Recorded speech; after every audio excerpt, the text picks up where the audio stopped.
Hello and welcome to Through the Bible with Les Feldick. An Oklahoma rancher and farmer, Les Feldick has been teaching homestyle Bible classes for 20 years in Iowa, Oklahoma, and Texas. Les Feldick's unique style of Bible teaching has made the books of the Bible come to life. When Les is teaching, it's so interesting that people say time just seems to fly by. And now, here is Les Feldick.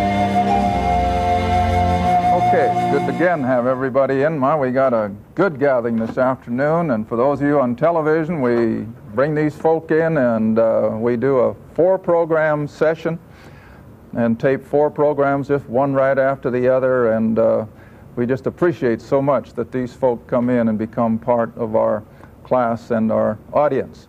Now again, we always like to remind our television audience that all the past programs, beginning in Genesis 1:1, we've been coming up, as the program says, through the Bible. And all these past programs now are available in videotape as well as the printed page.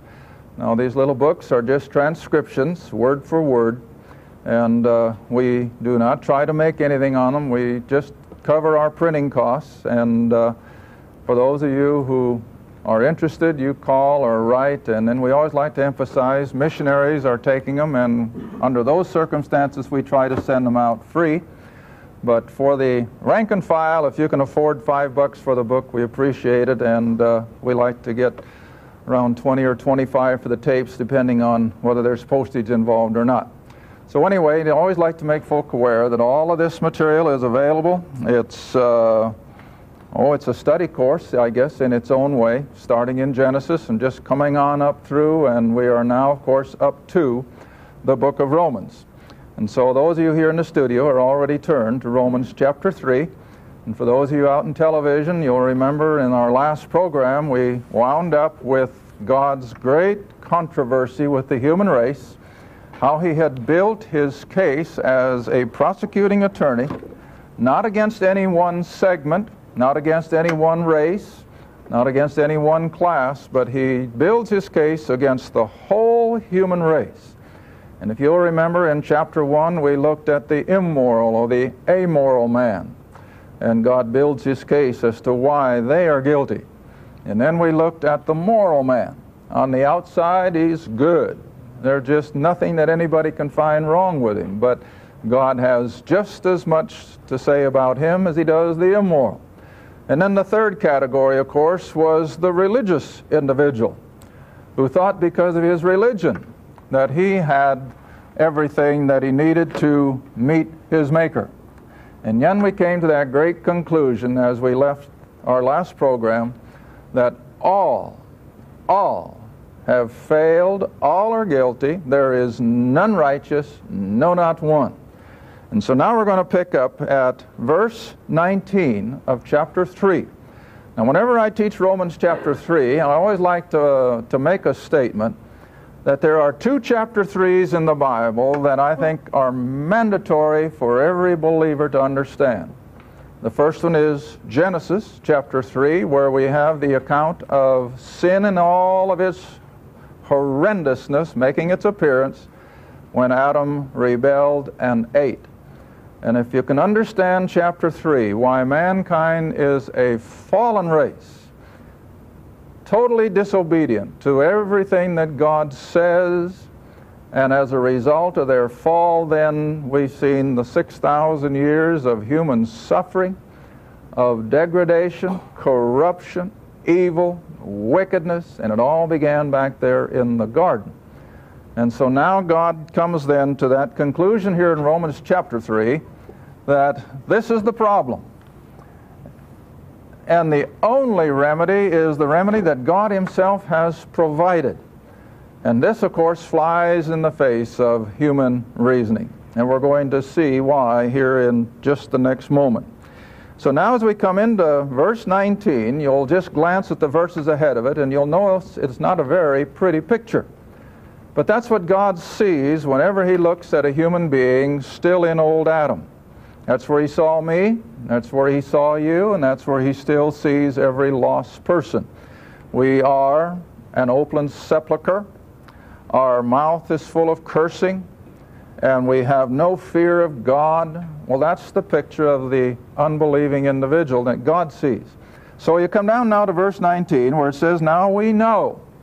Now when Paul says we know, he's talking about something that's solid ground. This isn't wishful thinking. This isn't something that only a theologian could dream up. This is basic scriptural fact. That we know that what things soever the law saith, it saith to them who are under the law. Now, I don't think any of you here have any trouble answering the question, who was under the law? The Jew, the nation of Israel, was under the law. And that's why, of course, they were put in that place of special responsibility. God gave them the law, printed on the tables of stone and plain as day. And then, of course, they had the whole system of what we call law, the religious, the ritual, the sacrifices, the priesthood, the civil law. It all then comprised what we call the law. But at the heart of the law, of course, are the Ten Commandments. And so as we study these terms in Romans especially, we're always going to be careful. Are we talking about the Ten Commandments, or are we talking about the whole system of law? In other words, that if a Jew misused his neighbor, the civil law stipulated how he had to make things right.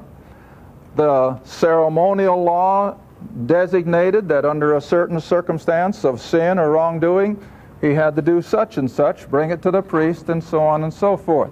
And so you had the civil law and you had the ceremonial law, but at the heart of all of the law is the moral law, or what we call the Ten Commandments. All right, so now then, I think here in the first part of chapter verse 19, Paul, when he says the law says, it says to them who are under the law, he's talking about the Ten Commandments, the moral law. But it says to them who are under the law, that's the whole system of law. You get the difference? Now let's pick it apart one more time. We know that what things soever the law saith, thou shalt not. It says to them who are under the law, the whole system of law. The whole system, the nation of Israel. And they alone were under that. But it doesn't stop there. Now it goes on and says that not just Jewish mouths, but how many? Every mouth. Now who does that include? Everybody. Everybody. Jew and Gentile, black and white, rich and poor. Regardless of a person's status, he's under that demand of the law. And all the world, see that? Not just Israel now, but all the world may become, what's the next word? Righteous? That's what most people think. Oh, if they can just keep the law, they'll make it. But that's not the word. It says guilty. That all the world may become guilty before God. Now, I can't stop there without taking the next verse. Therefore, since the law, the Mosaic 10 Commandments, since the law makes everyone guilty, therefore, by the deeds or the keeping of the law, shall no flesh be justified in his sight. Oh, now look at this last statement.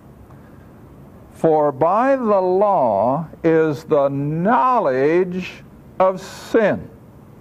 Now underline that word sin, because I think it's the first time that we've really seen it here in the book of Romans, where it will take the application or the definition that I like to make of the word sin, S-I-N. And those of you who have ever been with me on a study of the Romans, you know what I'm going to say. You can put in its place, I think without exception, throughout the book of Romans. And of course, if it just doesn't fit, why then back away from it. But you can, without exception, substitute the word sin with old Adam. Old Adam. The old sin nature that we're born with. Now let me read it that way. Therefore, by the deeds of the law shall no flesh be justified in his sight. For by the law is the knowledge of old Adam. I'm going to give you a couple statements. Maybe I'll better take time and put them on the board, and I trust you'll write them in the flyleaf of your Bible. The first one I'm going to put up is, we are not sinners because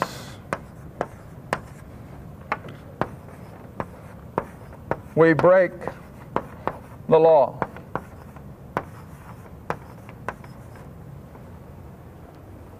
Hard to swallow, isn't it? Everybody thinks the reason we're sinners is because we've committed adultery, we've stolen, we've cheated, we've done something. But contrary to that, we break the law.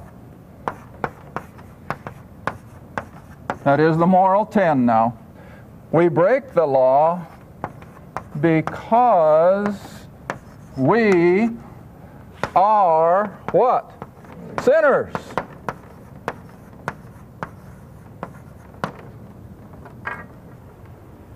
Now that's contrary to what most religions teach. That's contrary to what 9 out of 10 church members think even today. They think the reason we're sinners is because we're always breaking the law. That's not the problem. The problem is we have something within us that wants to constantly break the law, and then, of course, when we break the law, we're what? We're guilty. See? But now we got to go all the way back to Adam again, don't we? Because that's where it all began. See, when Adam was created, he was perfect. Not an ounce of sin in him, not a sinful thought. He was as pure, I think, as Christ himself was in his earthly advent. But how long did it last? Not very long. I think the Jewish people, the rabbis, probably feel long enough for Eve's first ovulation, which would be about 28 days. But whatever. As soon as Adam took that step of disobedience back there in the garden, a simple step, just simply took and bit that fruit that was forbidden, and immediately he became a sin-natured individual. And all he could constantly think in spite of himself was that which was contrary to the very laws of his Creator God. And every human being has inherited that ever since. So you see, this is where we are then in the first statement. We are not sinners because we break the law, but we break the law because we're sinners, and we're sinners because we are sons of Adam. Oh, if only people could get that straight. You're not a sinner today because of anything you have done so far as actively performing a sinful act. You're a sinner because you're a child of Adam. And being a child of Adam, everything that God says this do, old Adam says do the opposite. Everything that God says this thou shalt not do, old Adam says do it. Now, I've been trying to think of a good, simple, yet profound illustration of this old sin nature. Because, see, we've got millions of people all around us that are good people. You can't find a flaw in their lifestyle. They've got a beautiful home. They've got a beautiful family. Their kids are well behaved. They've never cheated anybody out of a dime. He's never been unfaithful to her. She's never been unfaithful to him. And from all outward appearances, they are good people. So, I guess just on the way up, Iris will tell you I was awfully quiet. But I don't know if this makes sense to you or not, but I'm going to try it. You take an individual, he's got a beautiful horse, just a beautiful steed, well-trained, well-groomed. And this gentleman is so proud of that animal that he takes him to the show places, puts him through his traces, and of course well-dressed himself. And it's just a beautiful pair to behold, this man and this beautiful horse. And after this particular show, and he's won his purple ribbons, and he's sitting there on that steed accepting all the applause of what they've accomplished. And that animal is just standing there perfectly contented, beautiful, being awed at. And then all of a sudden, as if somebody hit that horse with about 10 electric cattle prods, he just explodes. Now that's about the end of the analogy, because you can never carry spiritual things very far. All right. That beautiful steed I'm telling you about is the picture I'm trying to draw of old Adam. Oh, see, we can groom him. We can control him a lot of times, and we can make him just fool the world that, hey, he's okay. But then all of a sudden, something makes old Adam just erupt, like this animal hit with a bunch of prods. All right, now here's what I want you to answer me. What am I lightening the cattle prod to? What causes old Adam to suddenly lose his poise, suddenly realize that all that pent-up power for wickedness and obstinacy comes to the fore? The law. See? The law. And so people can have themselves all veneered, and they can be so beautiful, and they've got everything under control. And then one day, the law comes. And oh, they've read it, they've memorized it, but they never heard it. But then one day the law comes and it just smashes old Adam, and he erupts. See? Now, let me take you to Romans chapter 7. It'll be several programs before we get there, and then we'll look at it more in detail. But see, in Romans chapter 7 is that chapter that the theologians like to bandy back and forth, whether it's this or whether it's that, and I'm not going to pay attention to their arguments. I'm just going to look at it the way this old layman sees it. But you come down to Romans chapter 7, verse 9. A verse, I imagine, that has raised a lot of eyebrows or has caused people to just skim right over it. I don't understand it anyway. All right, now don't forget the story of my beautiful horse. Here is the Apostle Paul under that same set of circumstances. He's got his life religiously, he thinks, under complete control. A religious zealot, admired and looked up to by the whole Jewish religious community. But then all of a sudden, that horse beneath him just erupted, and it changed his life. All right, now look at verse 9 of chapter 7. For I was alive without the law. What does he mean? Hey, he knew the law from the time he was at his mama's knee, let alone Gamaliel. The law had already been in force for 1,500 years before Saul came along. And so he says, I was alive without the law. How could he have been?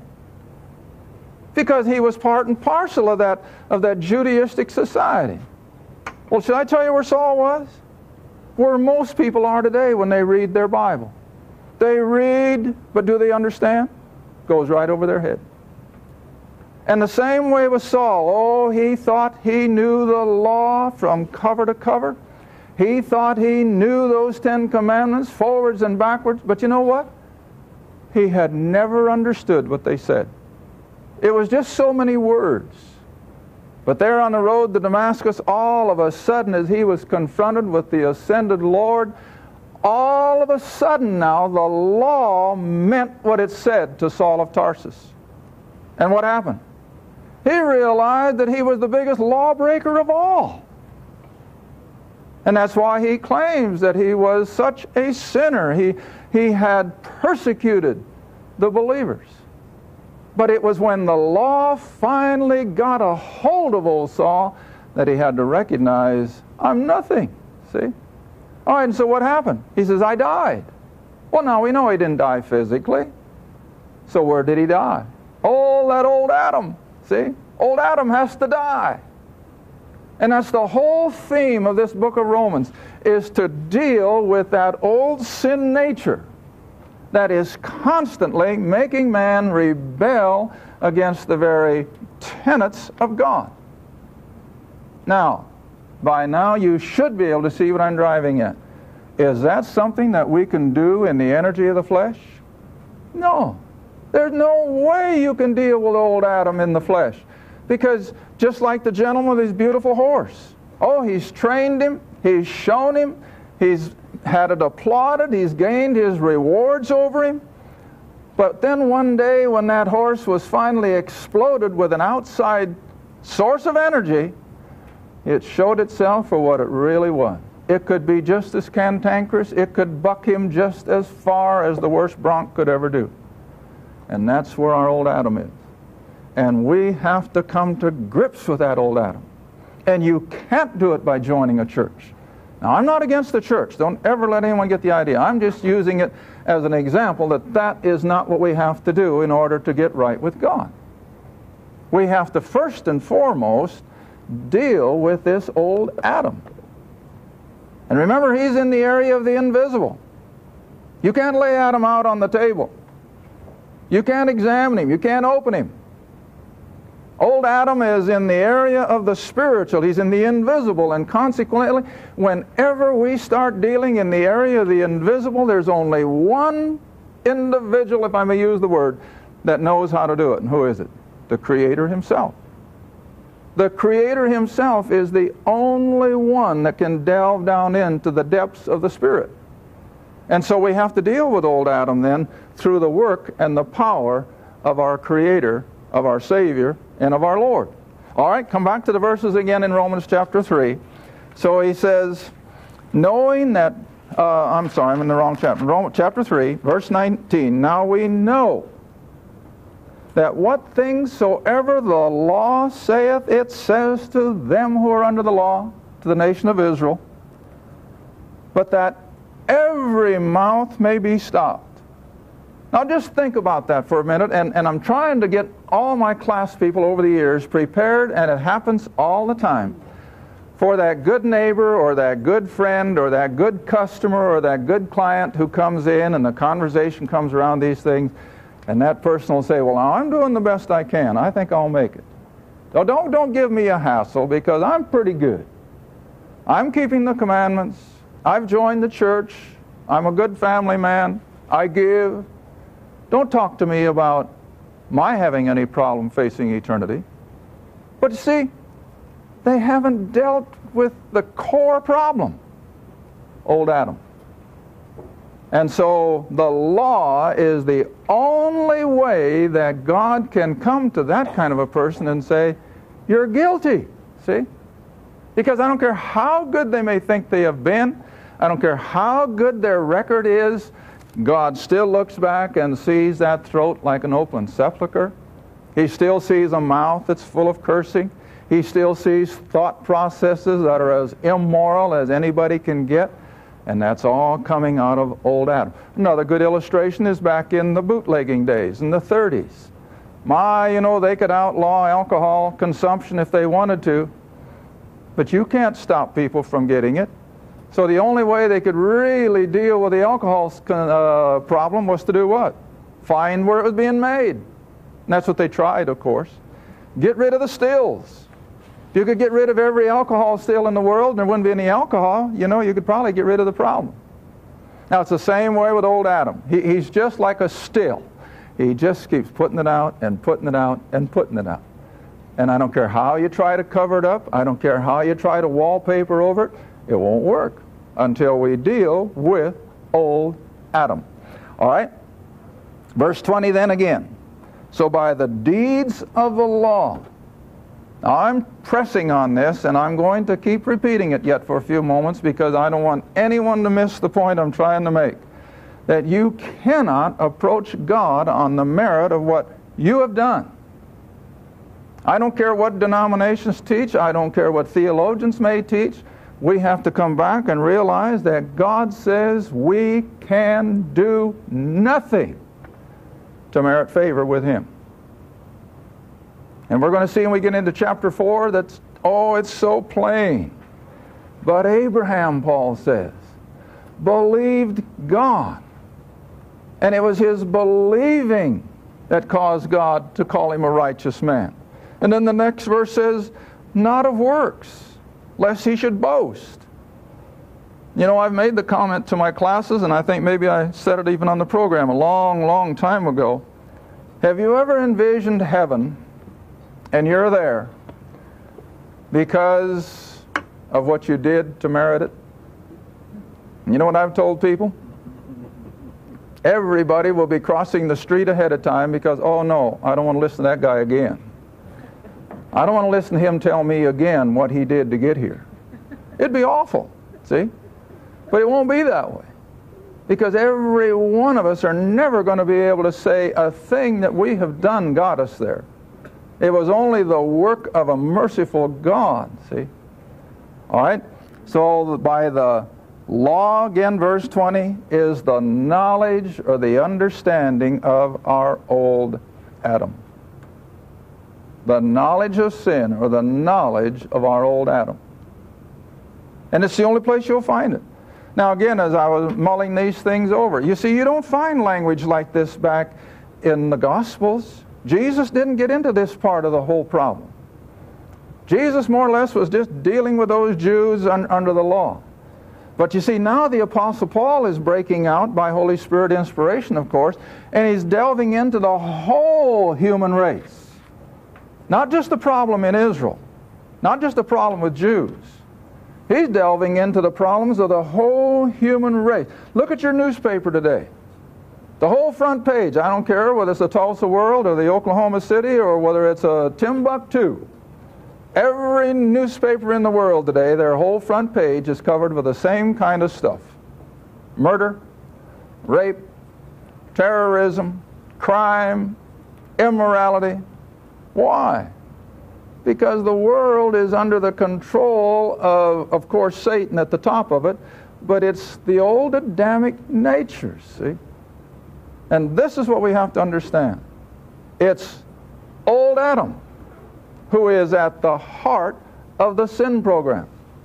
It's old Adam in the realm of the Spirit that we have to deal with through the power and the mercy and the grace of God. Thank you for watching Through the Bible with Les Feldick, a weekly Bible study. If you would like more information about the Les Feldick Ministries, a Bible study in your area, or about this program, write to Les Feldick Ministries, Route 1, Box 760, Kinta, Oklahoma, 74552. That's Route 1, Box 760, Kinta, Oklahoma, 74552. Through the Bible with Les Feldick is viewer supported, and your gift is appreciated. Thank you, and be sure to tune in next time for Through the Bible with Les Feldick.